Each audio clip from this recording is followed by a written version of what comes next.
Assalamualaikum warahmatullahi wabarakatuh. Perkenalkan, nama saya Jrio dengan NIM 20177094. Pada kali ini saya akan mempresentasikan UAS Sosiolinguistik yang berjudul Interferensi Bahasa Minangkabau terhadap Bahasa Indonesia di Facebook. A. Interferensi dalam bidang fonologi. Interferensi yang mengalami perubahan fonem vokal. Contoh 1. Kemarin aku nampak babi hutan 4 ekor. Terkejut aku dibuatnya. Peristiwa tutur tersebut terjadi saat Ed Yapahayo di Facebook berbicara kepada followersnya bahwa dia melihat 4 ekor babi hutan. Dalam tuturan di atas, kata ekor merupakan interferensi bahasa Indonesia Minangkabau dalam bidang fonologi, di mana fonem vokal E diganti dengan I pada suku kata pertama kata tersebut. Tergantung pada konteks yang diucapkan, kata ekor memiliki pasangan kata ekor dalam bahasa Indonesia dan kata ikua dalam bahasa Minangkabau. Contoh kedua, udah lepar perut aku nih, makan apa kita bagus nih. Peristiwa tutur tersebut terjadi saat Ed ulang awak. Yang mana si cowok sedang menemani ceweknya selfie dan si cowok bilang ke si cewek kalau dia sedang lapar. Kemudian dia mengatakan, makan apa kita bagusnya. Pada tuturan di atas, kata lepar merupakan interferensi dari bahasa Minangkabau dalam ranah fonetik, di mana vokal fonetik A diganti dengan vokal E yang terdapat pada suku kata pertama. Berdasarkan konteks bahasanya, lapar dalam bahasa Indonesia sama, yaitu lapar. Dan dalam bahasa Minangkabau yaitu lapa. B. Interferensi dalam bidang gramatikal. Studi ini menggambarkan pengaruh bahasa Minangkabau pada tata bahasa Indonesia dan pengaruh sintaksis pada morfologi, seperti penggunaan barbale atau tergigi, serta pengaruh sintaksis seperti penggunaan do. Interferensi dalam bidang morfologi. Contoh pertama, mana aja kamu tadi, kok nak kamu balik telepon aku? Aku tadi main game sayang. Kamu nih, aku gitu loh lah.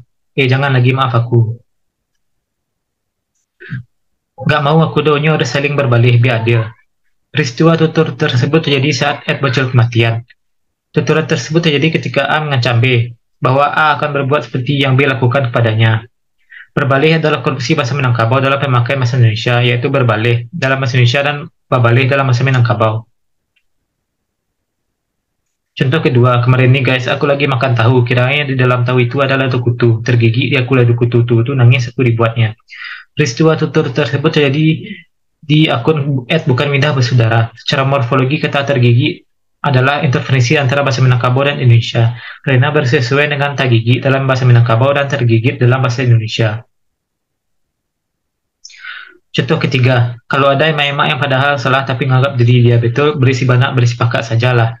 Peristiwa tutur tersebut terjadi saat Ed Mega Minang memberikan saran jika ada emak-emak yang merasa diri dia benar padahal salah, lebih baik berisi banak berisi pakat saja. Kata berisi banak berisi pakat merupakan interferensi bahasa Minangkabau dengan bahasa Indonesia dalam bidang morfologi, khususnya komposisi. Kata berisi banak si pakat memiliki padanan kata dalam bahasa Minangkabau, yaitu basi banak basi pakat, dan dalam bahasa Indonesia menjadi acuh. Interferensi dalam bidang sintaksis. Contoh pertama, ndak makan kamu do. Ndak ada perut aku kenyang. Peristiwa tutur tersebut terjadi di Ed bukan pacarmu. Tuturan tersebut terjadi ketika A bertanya kepada B, apa dia nggak makan? Si B menjawab, ndak ada perut aku kenyang. Berdasarkan data di atas, unsur partikel do adalah kata yang ditugaskan dalam peristiwa tuturan yang ditransmisikan ketika digunakan dalam bahasa Indonesia. Faktor-faktor yang mempengaruhi terjadinya interferensi. Setelah diamati secara seksama, faktor yang mempengaruhi terjadinya interferensi bahasa Minangkabau dengan bahasa Indonesia di Facebook adalah faktor sosial dan faktor institusional. Dari hasil penelitian ini terlihat jelas bahwa faktor sosial yang paling berpengaruh adalah usia. Karena hampir semua unggahan video ditemukan berasal dari usia yang sama dan penutur asli bahasa Minangkabau. Situasi percakapan jelas